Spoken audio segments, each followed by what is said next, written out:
First of all, I just want to apologize because this video is going to be a little bit darker just because I'm filming in the evening up in the mountains and the clouds are coming in and going and all this kind of stuff. So, you know, you're just going to have to deal with that, all right? You know, well, why am I apologizing to you anyway? You know, just watch the freaking video, just appreciate it for once, you know, just try to be a little bit different than the YouTube people out there and just appreciate some free information for once. Otherwise, you're going to go down the mountain, right? And actually, you know what? Screw it. You're going down right now. Train the muscles, not the joints.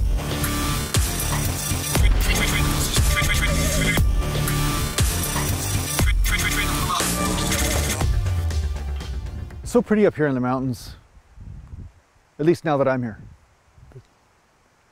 That goes without saying, right? I mean, if I'm in the gym suddenly gets pretty. If I'm in the mountains, it's the same thing. But I don't have to tell you that.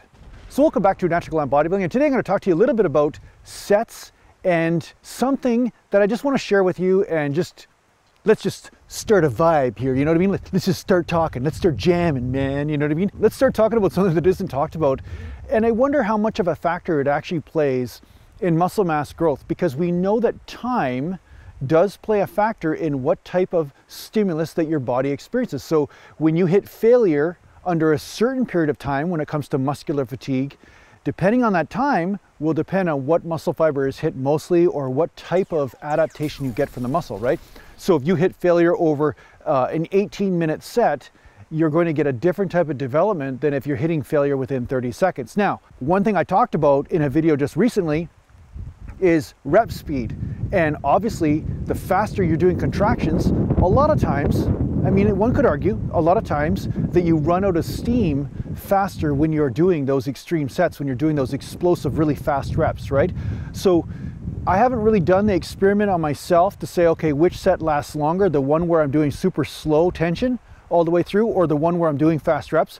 But I do think that when you are trying to hit failure as fast as possible in a set with any given weight, that this plays a critical role in gaining fast twitch fiber mass, meaning that those muscles, because they're so explosive in nature and because they do have a tendency to not have a lot of energy storage, they are the ones that you will be hitting if you're trying to hit failure as fast as you can. So say basically trying to get 25 reps in 30 seconds or trying to get, that's an exaggeration obviously, but say you're trying to get so many reps within a short period of time and basically trying to get more reps within that period of time, one could argue that there is a certain type of adaptation that happens in the muscle because of that.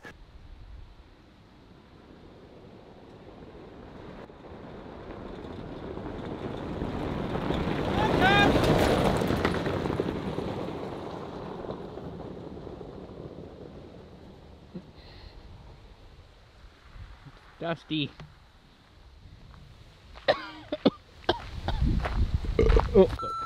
Now, obviously, if you're going to do this, you want to do it safely. You don't want to be doing it when you're not warmed up or with excessive weight or whatever. But one could argue that if you're hitting failure at a faster period of time, that you may be causing something that is akin to more intensity on the muscle.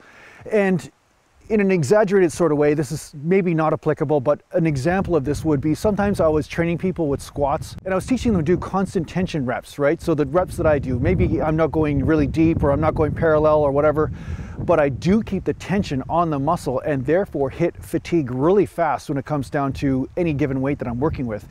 And sometimes I noticed with some clients that I was training is that they would just rest at the top on their joints and just rest there so they can get an extra couple of reps.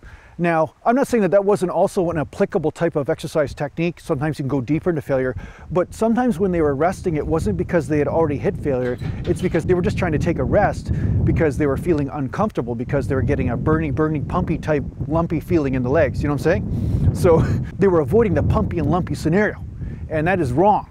It is wrong, and you don't get a mountainous ass or legs that way. You know what I'm saying? Don't avoid the pumpy and lumpy scenario. I'm freezing right now, just so you know. It all of a sudden got cold. I just got a wind up my ass, and I'm gonna be shitting icicles later. But aside from the point, the bottom line is hitting failure or hitting close to failure as fast as possible may cause you to get an increased adaptation for muscle mass in the muscle, and it's worth it for you to look at that. Okay, just look at that, because it's something that my brother and I also inherently did every single time we trained. And when I watch other people, they're just doing the slow and strict movements, and they're just resting, and then they're doing pause and contraction and all this. There was some results to be had from that, but it's more slow twitch results. It wasn't necessarily the power fast twitch results. So a lot of times, you know, my brother and I did have more muscular development than these guys that were like super strict. It's almost like they were strict because they're like they were strict Nazis, you know what I mean? They were just like so concentrating on being strict that they weren't really concentrating on how to stimulate the muscle. And that has to be your first foundation, is how do I stimulate this mofo? You know what I'm saying? How do I stimulate this muscle into growth? You're trying to create an intense environment, and the question is, what is intensity?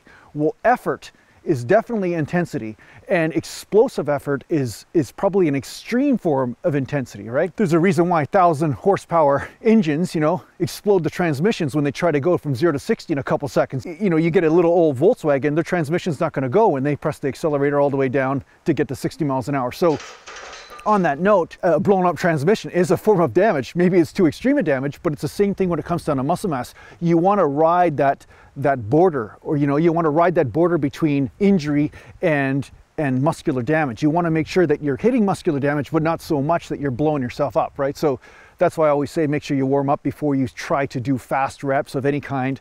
And yeah, you want to be a little bit slower on the eccentric portion of the rep than on the positive, but in the end, yeah, there's some argument for hitting failure faster in your sets, even if you're working with the same given weight. So say you're working with 100 pounds or 200 pounds on the bench or whatever, and you're noticing that when you do slow reps, you hit failure in 1.5 minutes, but when you do fast reps, you hit failure within 45 seconds or 30 seconds or whatever. I think there's some validity to that technique where you may gain more muscle mass from doing the race to failure type method. This is a secret tip. Your mind is so blown right now, like massively blown. Like, oh my God. Like if you're a valley girl, that's the way you speak. You're like, oh my God, my mind's blown. What the hell? What's Jason talking about? Mountain. The bottom line is, these are techniques that are something that you will realize as you experiment and as you create an experience of an open mind as you train. You're just gonna watch this. You're just gonna observe what really applies to you. Maybe this applies, maybe it doesn't, but give it a try and become a mountain. Mountain. And I can't believe how beautiful it is up here. Now that I am present with the clouds. Ha! You've been raining on my ass the whole video and you thought I wasn't going to get it done, didn't you? You thought you're going to just rain all over Jason's parade, didn't you? Yes, you did. But you know what? On a mountain, I can stand with the rain, the cold, and the wind. Although it helps that I have a sweater on. It helps. It helps that I put this hoodie on. But the mountain is impervious to the weather elements as long as I have a sweater on. This sweater helps.